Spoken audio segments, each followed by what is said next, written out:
Hi, I'm Stephanie Hansen with Stephanie's Dish, and I'm going to show you how to make Instant Pot broth, either veggie or chicken, or you could do it with beef too, with your vegetable scraps. So what I do is when I am cooking and I'm trimming up vegetables, I always save the scraps.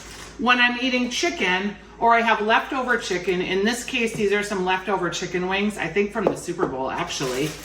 I put everything in the freezer. If we eat our rotisserie chicken, I put the bones in the freezer. And when I get a big enough bag, I go ahead and I make broth that I use to convert for soups or sauces. So what we're gonna do is we're gonna start with the chicken. And again, I don't even know, I think these are, they are chicken wings that we had for the Super Bowl. So I'm just gonna go ahead and throw those in. I've got this little part here. Then I'm gonna take some of my veggie scraps, and I've got celery, carrots, beans, asparagus, herbs. Anything works in here, except for you wanna be careful with beet scraps because it makes the entire stock pink, which if you don't mind, it's fine. Seeds, herbs, anything. When it's getting a little tired, I just throw it in the scrap bag.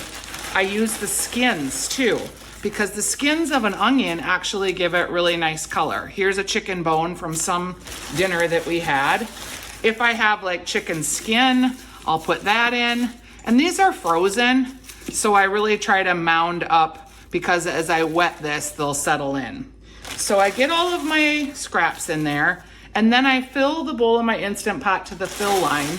And there's literally a line in your pot that says fill. So let's go ahead and get it full of water. You can easily make stock on your stove too, same method. And you just keep boiling and boiling until you get the texture, color, consistency that you want.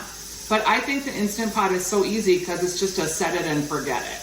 It's gonna be a little different flavor and texture than if you were to buy stock.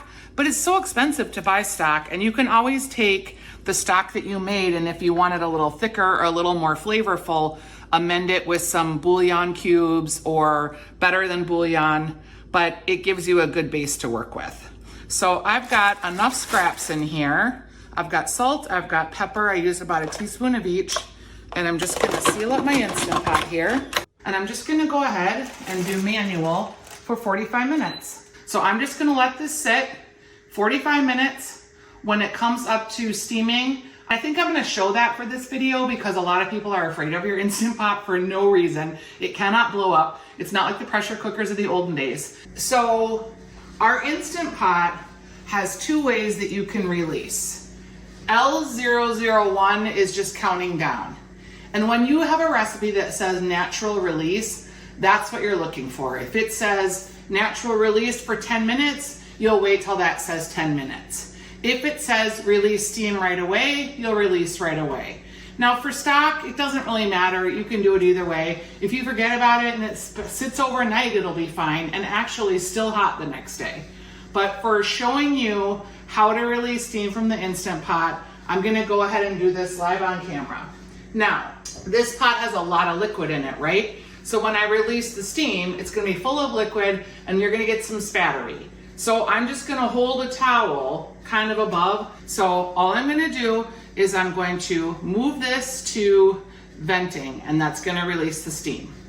See how it's releasing the steam? This is gonna take a bit because there's a lot of pressure that's been built up in the Instant Pot, but that's all that needs to happen. So at this point, I'm going to drain it.